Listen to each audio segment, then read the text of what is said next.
Bienvenue. Attendez. Ça,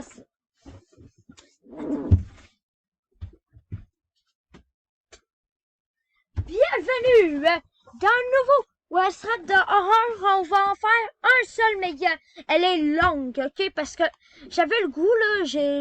J'ai été sur Reddit et je me suis dit, j'aime bien ça. J'ai bien aimé y a raconté ça. Et si j'en faisais une autre aujourd'hui?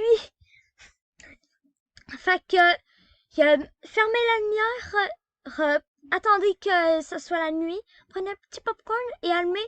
Il y a, il y a une petite lumière pour pas que vous chiez dessus. On commence! Il y a cette histoire, je vais la raconter à la première personne. Cette histoire, c'est réellement passé il y a 2 ans. Je m'appelle Inès. Avec ma meilleure amie, Nina. Nous connaissons depuis l'enfance. Nous connaissons depuis l'enfance et au moment des faits, nous avons 20 ans. Nous sommes à la fac. Et c'est la première fois qu'on n'est pas dans le même établissement. Donc, cela nous fait très bizarre. Nous sommes en septembre et moi, Inès, je fais ma rentrée, je suis stressée, j'ai perdu. Et il a perdu. Je ne connais personne. Je n'ai jamais visité la fac. Ok. En tout cas, tout ce qui est sûr, c'est que moi, là, j'ai hâte à une affaire. J'ai hâte là, qu'on dépasse les 20 abonnés. Fait que stop. On arrête ça, là. Arrêtez la vidéo. Baissez de la vidéo. Ouais. Et abonnez-vous à ma chaîne YouTube, s'il vous plaît. On arrive bientôt aux 20 abonnés, là, ce serait bien. Pour fêter, il y a les 20 abonnés. Vous me dites tout ce que vous voulez. Je vais tout faire. À part ces voyages, genre, là, et tout genre comme ça, là. Non, à cause du COVID, là. Bon, ouais, voilà. On va continuer. Ok. Comme je disais, je fais ma rentrée. Je suis stressée. Perdu, je ne connais personne et je n'ai jamais visité la fac. J'arrive dans la cour et tout le monde se regroupe et moi, je suis toute seule au loin. Je vois un beau garçon s'approcher de moi. Je sens tellement que ce beau garçon, il va peut-être faire mal, là. Je dis, elle va l'attaquer, là. Elle va aller chez elle, là. Bref, continuons. Comme je disais, au loin, je vois un beau garçon s'approcher de moi. Il me demande si j'ai besoin d'aide. J'avoue que j'en ai besoin. Je ne le connais pas et je veux pas être la fille relou dès la rentrée. Alors, je décline. La tension se fait ressentir et il commence à hausser le ton, à me forcer la main. Donc, je n'ai pas le choix de le suivre. Je n'ose pas dire non, même si j'ai un mauvais pressentiment. Il m'emmène devant la classe et il ne rentre pas avec moi. J'en déduis donc qu'il n'est pas dans ma classe. Je suis rassurée. Le soir, j'en ai parlé à Nina. Elle a trouvé ça aussi louche que moi. Il m'a dit de ne plus le calculer. Là, ça dit ça, là. Il parle. Les semaines passent. Je me fais des amis et en revanche, lui, je ne l'ai plus jamais revu. Je ne sais que son prénom. Il s'appelle Mike. Mike. Je décide d'en parler à mes amis et ne veulent pas me croire car étant dans l'établissement depuis longtemps, il me dit qu'il n'y a jamais eu de Mike. Cela m'a perturbé. Donc, à partir de maintenant, je garderai ça pour moi. Une après-midi, je me baladais sur le vieux port de Marseille-Berber, je sais pas quoi, là, avec mes amis. J'ai cru l'apercevoir au loin, ce qui me mettait le doute, sa tenue qui n'était pas une tenue adaptée à lui. Ça ressemblait à une tenue de travail. Il avait les mains remplies de prospectus. Plus on s'approcha de lui, moi, j'étais sereine. Mais je sens qu'il va se passer quelque chose. Continuons. Ça ressemblait à une tenue de travail. Ok. Plus on s'approchait de lui, moi j'étais sereine. Je décida de rien dire à mes amis. Il est arrivé à son niveau et nous proposa des prospectus sur lesquels il y avait marqué qu'il se déroulait une fête à Marseille ce soir. Mais mes amis étaient tellement enthousiastes d'y aller que j'ai accepté. Le garçon a fait comme s'il ne m'avait pas reconnu le soir même. Je décida d'appeler Nina pour tout lui raconter. Elle répondit que je devais faire attention et qu'elle viendrait me chercher. Je rendis à la fête. Elle me... Oups, dans le but de m'amuser, je ne vis pas le garçon, donc j'étais rassurée. Je me pris un verre d'eau et le laissa de côté. Après avoir dansé, mes amis, j'avais super soif, donc je suis allée boire l'eau. L'eau avait un goût différent. Je n'y prêtais pas attention. La soirée, attends.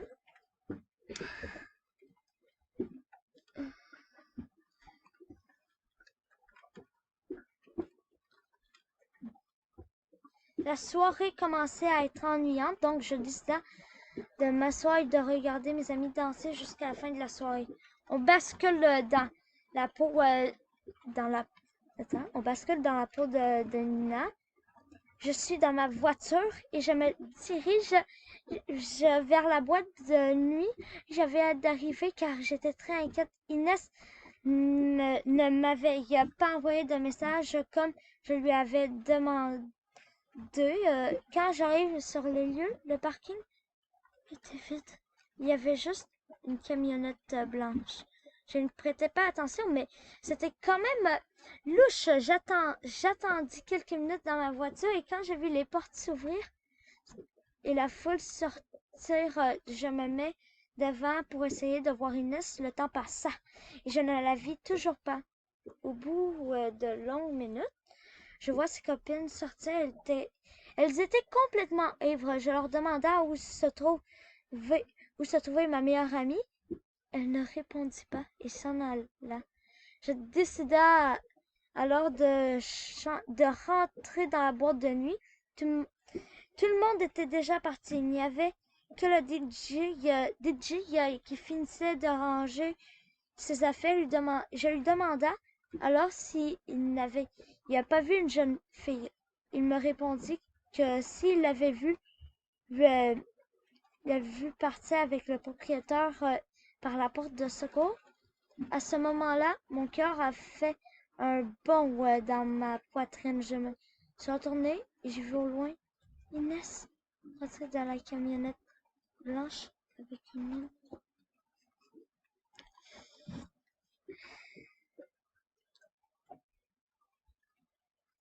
Ça sent la merde quand même.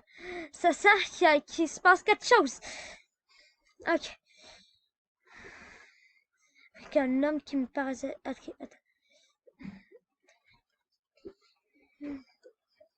Qui paraissait plus vieux qu'elle. Je monte dans ma voiture et sentement une course-poursuite dans ma voiture.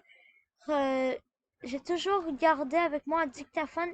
Inès se moquait souvent car elle me disait que ça servira jamais à rien. C'est la première fois qu'il m'a servi. J'ai ouvert la fenêtre et crié, je sais qui vous êtes et je sais que vous avez pris en otage une fille. Arrêtez-vous, j'appelle la police. La camionnette s'est arrêtée net et le conducteur s'en est enfui en courant dans la forêt. Je m'empressa de courir en direction du camion, de rentrer dedans et de retrouver Inès. Elle était allongée dans la banquette arrière en train de pleurer. J'en déduis qui a été un peu ivre. Je l'emmène dans ma voiture en attendant la police. Ils n'ont jamais retrouvé l'homme et ne l'a jamais revu plus.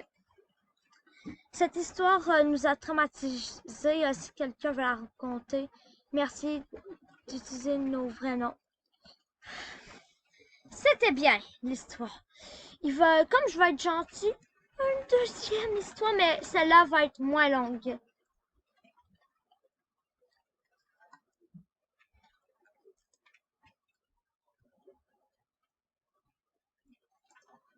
Oui, ça attend là. Attendez une minute. Je sais pas encore s'il va l'avoir.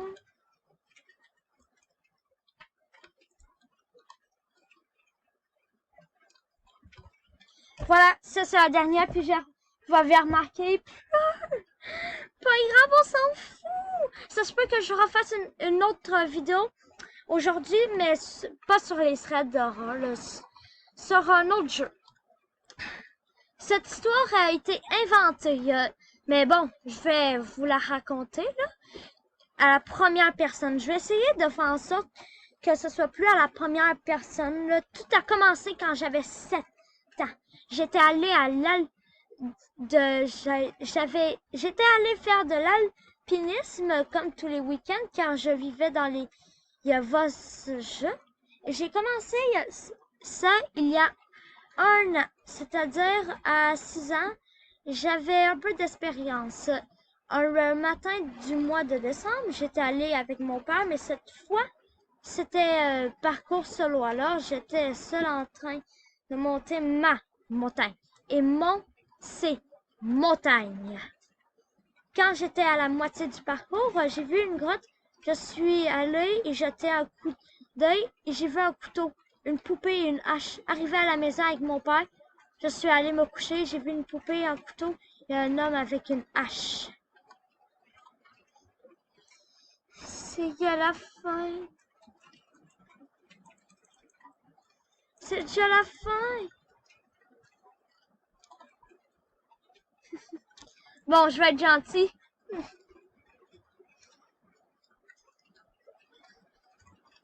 Une dernière, parce que je suis vraiment gentille, là.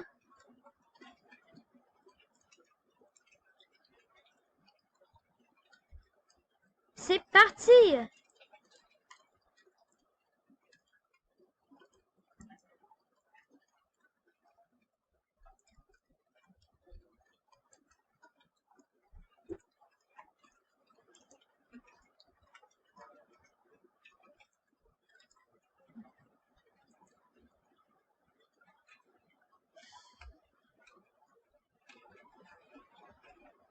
Voilà, une dernière, là, ça doit pas être longue.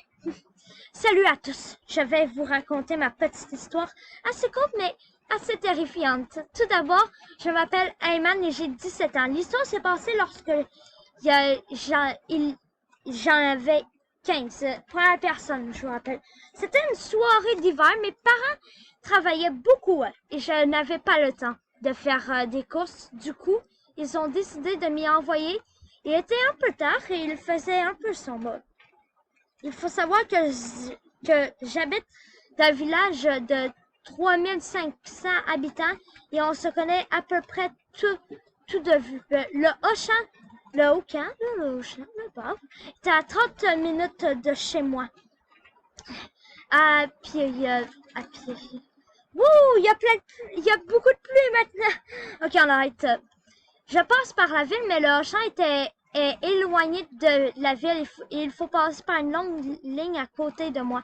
Je ne l'avais jamais vu auparavant. J'étais pas alertée parce que souvent les gens à demander le chemin. Ils baissent la fenêtre et m'appellent comme si on se connaissait. Ils m'appellent Ariel. C'était un homme assez âgé, mais pas totalement. Il était en pleine forme. Je lui dis qu'il se trompe et qu'il s'excuse, gros sourire à la bouche et décide de continuer son chemin. Un peu plus tard, lorsque j'arrive bientôt dans le supermarché, on le revoit aux stations de lavage. On est obligé de passer par là pour entrer dans le magasin. Il me salue au loin avec un gros sourire. Je lui rends... Ah, ça va se couper, là. Bon, ben, je vais faire la suite tantôt. Promis? À tantôt. Ciao!